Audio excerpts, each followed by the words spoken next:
How to add effect on Instagram story. Here's a step-by-step guide. First, begin by opening the Instagram app on your phone.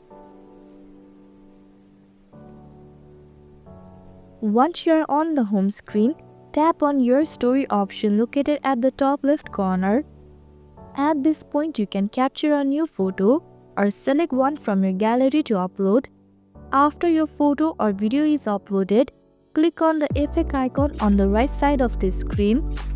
Next, browse the effect that appears at the bottom of the screen. When you find an effect that you prefer, hit the Done button at the top right corner. Finally, hit your story at the bottom to post your photo or video to your Instagram story. And that's all. I hope this video helped.